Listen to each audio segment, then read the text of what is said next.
बिस्मिल्लाहिर्रहमानिर्रहीम। अस्सलाम वालेकुम दोस्तों, आई होप के सब खैरियत से होंगे।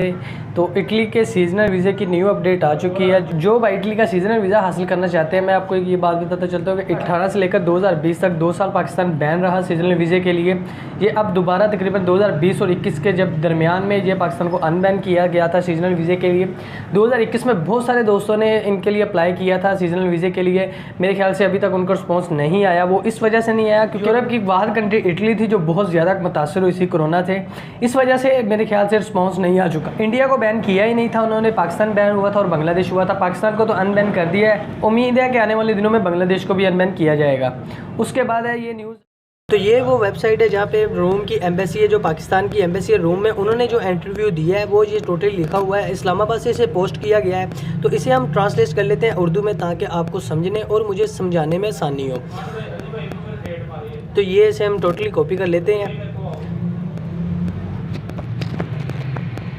तो ये वो वेबसाइट है, ये वो चैनल है जिस पे इंटरव्यू दिया गया है। तो ये वो इस पे लिखा हुआ है जी, ये ट्रांसलेशन हमारे पास आ चुकी है।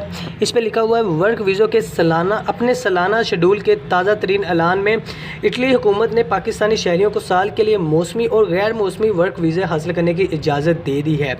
इटली हुकूमत की जानिब से पाकिस्तानी समेत गैर यूरोपीय यूनियन ममालिक के शहरियों को 30,000 से ज़ायद वर्क वीज़े जारी किए जाएंगे, जिसमें ज़राअत है। अभी ये जो से वर्क वीज़े हैं ये मेरे ख्याल से इटली में नहीं है, और जो इटली के करीब करीब कंट्री है जैसे कि जर्मनी है, फ्रांस है, फिनलैंड है, इन कंट्रियों के ये वीज़े हैं। तो इसमें इटली भी आता है। तो इसे जो वीज़े हैं वो ज़राअत, सियासत, तमीरात और ये जो से शोबरात में ये पाकिस्तानी मज़दूरों में इस मौके से फ़ायदा उठा सकते हैं। ये रोम में जो पाकिस्तानी सफारत खाना है, उन्होंने बताया गया कि जी पाकिस्तानी सफारत खाने के मुसलसिल कोशिशों के नतीजे में पाकिस्तान को 2 साल के वक्फे के बाद, यानी कि जो मैंने बताया कि पाकिस्तान को बैन किया गया था, उसके वक्फे के बाद पाकिस्तान को दोबारा इसमें शामिल किया गया सीजनल वीज़े के लिए। तो ये इससे पता चलता है कि पाकिस्तानी सफारत खाने ने वहाँ पर बहुत मेहनत की है। जो सफ़ीर है वहाँ पे पाकिस्तानी, उनका नाम है जौहर सलीम। उन्होंने अपनी मीडिया टॉक में कहा है कि इटली बनने के बाद यूरोपीय यूनियन में सबसे बड़े पाकिस्तानी, यानी कि उन्होंने अपने इंटरव्यू में यही बताया कि पाकिस्तानी ने बहुत मेहनत की थी। तो ये सलीम जौहर ने अपना इंटरव्यू दिया है। तो ये टोटली उनका इंटरव्यू है। सलीम जौहर कोई आम आदमी नहीं है, जो इटली में एम्बेसडर हैं वो है। तो ये सलीम सर का टोटली इंटरव्यू था, जो मैंने आपको उर्दू में आपके लिए ट्रांसलेट की है कि आपको भी समझने में आसानी हो।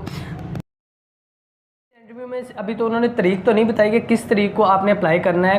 तो जैसे ये मेरे ख्याल से 2021 में एंड में होगा या 2022 के स्टार्टिंग में होगा ये प्रोसीजर। जैसे वो डेट आएगी मैं आपके साथ शेयर ज़रूर करूँगा।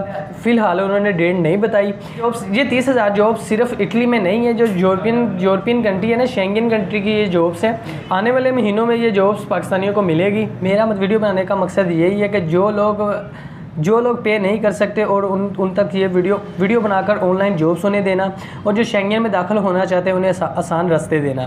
तो चैनल को सब्सक्राइब कर लें, जब भी इनकी डेट आए मैं आपके साथ शेयर कर सकूँ। मिलते हैं नेक्स्ट वीडियो में। अपना बहुत सा ख्याल रखिएगा। अल्लाह हाफिज़।